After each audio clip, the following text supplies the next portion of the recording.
कैसे हैं? मैं आशा करता हूं कि आप सब अच्छे होंगे। तो आज मैं इंग्लिश ग्रामर में सेंटेंस के जो काइंड्स होते हैं उसके बारे में मैं बताऊंगा, और एक ही काइंड्स को मैं बताने वाला हूं, असर्टिव सेंटेंस। असर्टिव सेंटेंस क्या होता है, उसके काइंड्स कितने होते हैं वो मैं बताऊंगा। इसके पहले मैं सेंटेंस का डिफिनीशन और साथ ही साथ उसका हिंदी में बताया था मैं। फर्स्ट सेंटेंस का जो काइंड्स होता है असर्टिव सेंटेंस, उसको हम लोग जानेंगे। स्टूडेंट प्लीज आप ध्यान देंगे।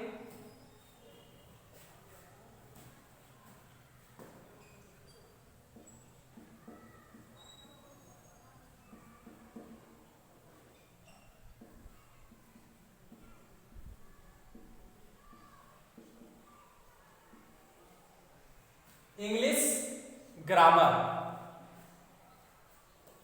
जो हमारा फर्स्ट डिफिनीशन बनता है असर्टिव सेंटेंस,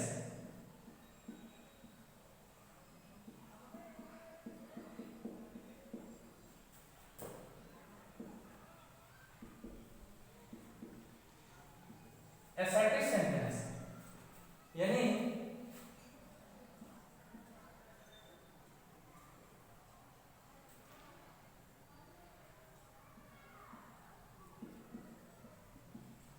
साधारण वाक्य। इसकी हिंदी होती है साधारण वाक्य। डिफिनीशन इसका लिखते हैं,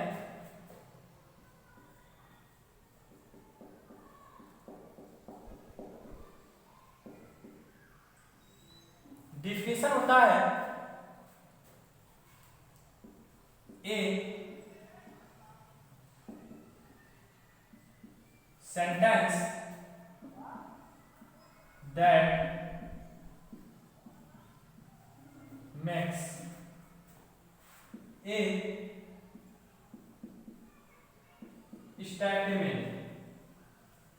statement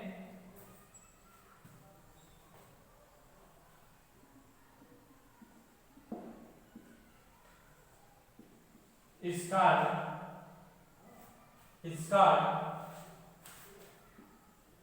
an assertive sentence।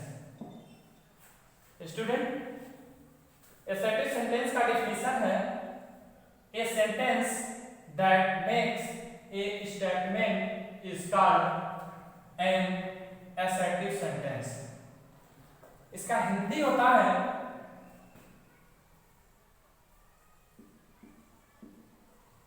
वे वाक्य जो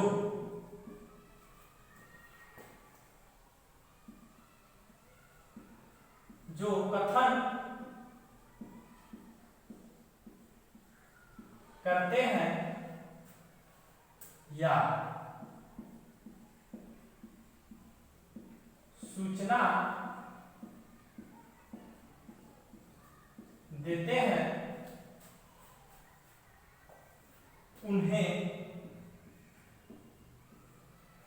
उन्हें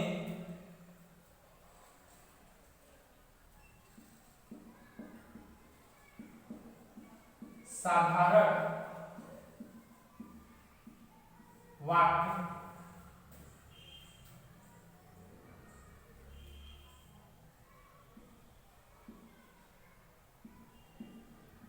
कहते हैं।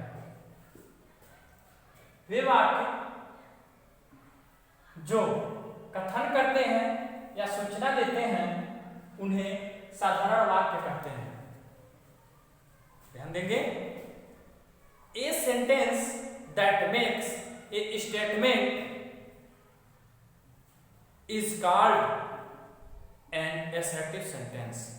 वे वाक्य जो कथन करते हैं या सूचना देते हैं उन्हें साधारण वाक्य कहते हैं। जैसे एग्जाम्पल के लिए हम कहें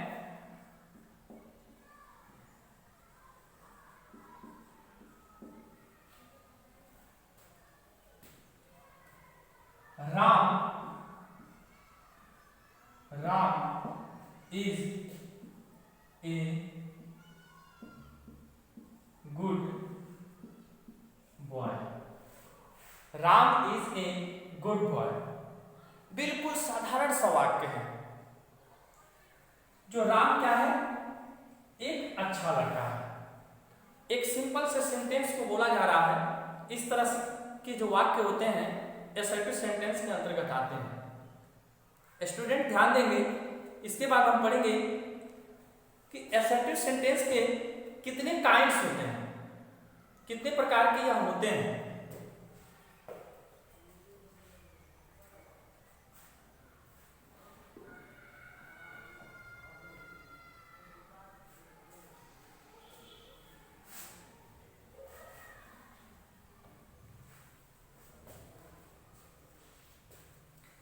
असर्टिव सेंटेंस स्टूडेंट दो प्रकार के होते हैं। कितने प्रकार के होते हैं? दो प्रकार के होते हैं। पहला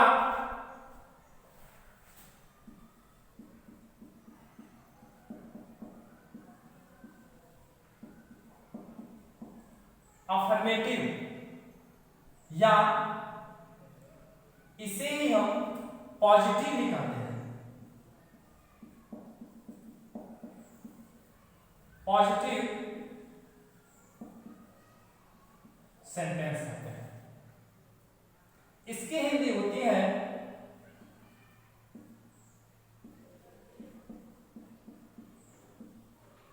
सकारात्मक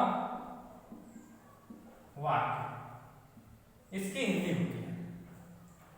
दूसरा जो होता है नेगेटिव सेंटेंस। नेगेटिव सेंटेंस इसका हिंदी होता है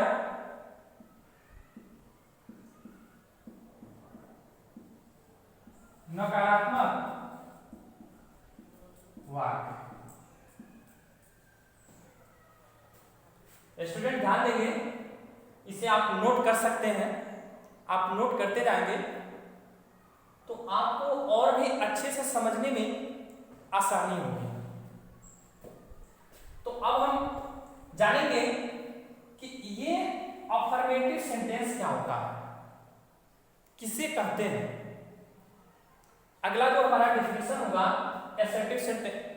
असर्टिव सेंटेंस के जो काइंड्स हैं अफर्मेटिव सेंटेंस, इसके डेफिनेशन को हम देखेंगे।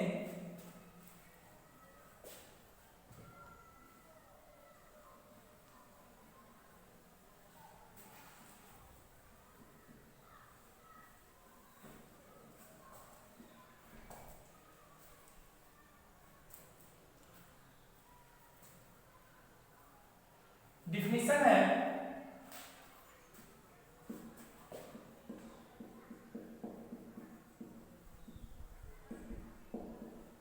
अफर्मेटिव सेंटेंस, यानी साधारण वाक्य। डिफिनीशन बनता है A sentence which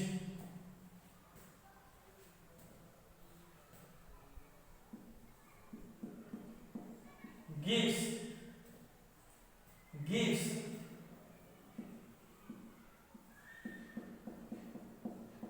positive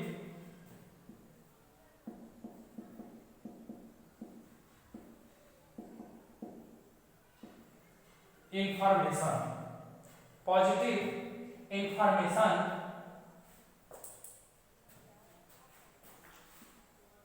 is called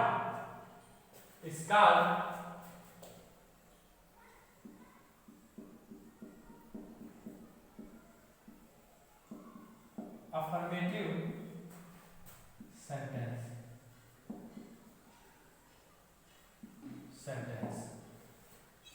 student ध्यान देंगे, a sentence which gives positive information is called affirmative sentence.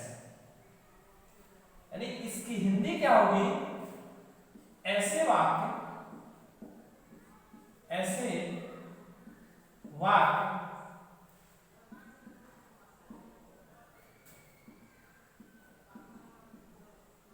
जिनसे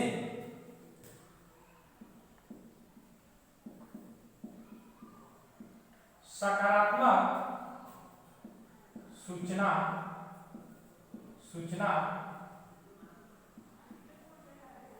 प्राप्त होती है उन्हें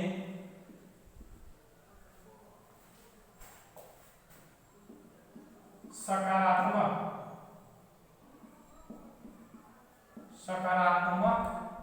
वाक्य कहते हैं। ये इसका हिंदी अर्थ है।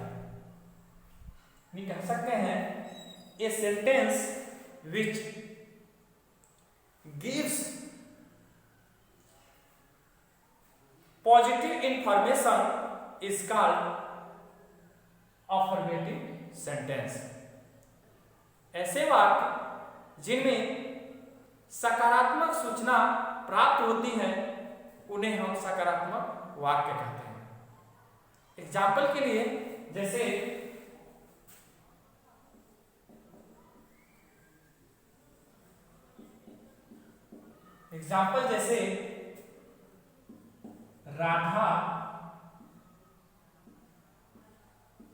Radha is reading a book. Radha एक किताब पढ़ रही है। राधा क्या कर रही है? एक किताब पढ़ रही है। इस बात को स्वीकार किया जाता है कि वह काम होता है, यानी उन तथ्यों को, घटनाओं को स्वीकार कर लिया जाता है। वह सकारात्मक वाक्य होते हैं। स्टूडेंट, इसके बाद जो नेक्स्ट हमारा डिफिनेशन होगा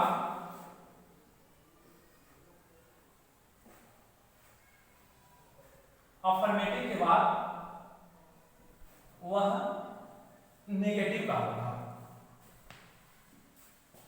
नेगेटिव सेंटेंस किसे कहते हैं?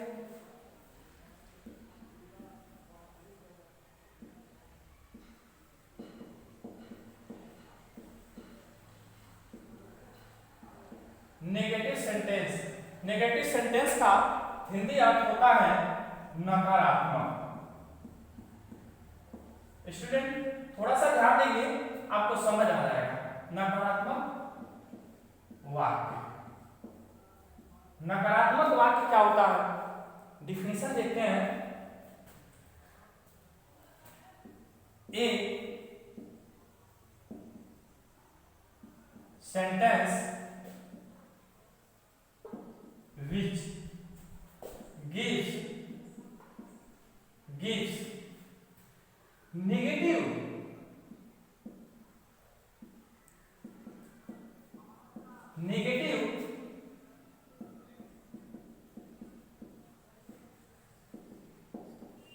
information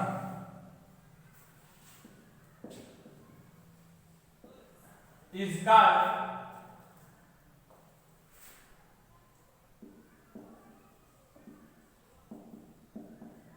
negative sentence. ध्यान देंगे student, a sentence which gives negative information is called negative sentence. यानी इसकी हिंदी होती है ऐसे वाक्य जिनसे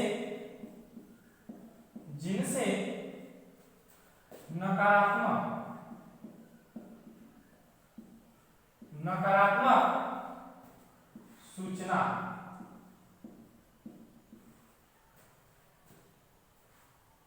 प्राप्त होती है उन्हें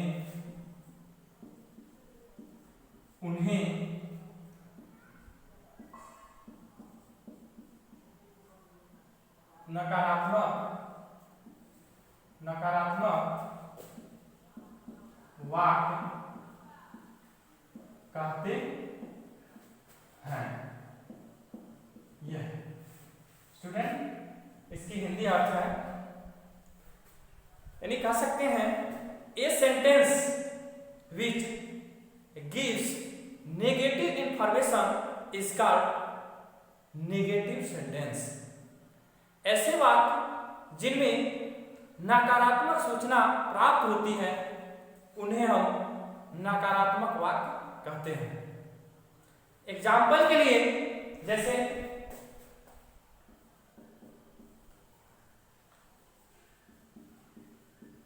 अभी मैंने बताया है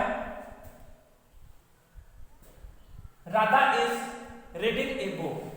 राधा एक किताब पढ़ रही है, लेकिन नेगेटिव में ऐसा नहीं होगा।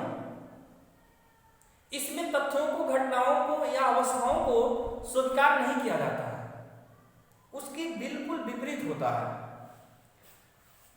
जैसे Radha is not reading a book. Student ध्यान देंगे, Radha is not reading a book, यानी राधा एक किताब नहीं पढ़ रही है। राधा एक किताब नहीं पढ़ रही है। देखिए, इसमें उस बात को स्वीकार नहीं किया गया है। तो ऐसे वाक्य जो होते हैं नेगेटिव होते हैं। स्टूडेंट, आई होप कि आपको समझ आ गया होगा, तो आप इसको अच्छे से अध्ययन करें। फिर मैं अगले वीडियो में इसका जो दूसरा काइंड्स होता है इंट्रोगेटिव, उसको मैं बताऊंगा। Thanks for watching.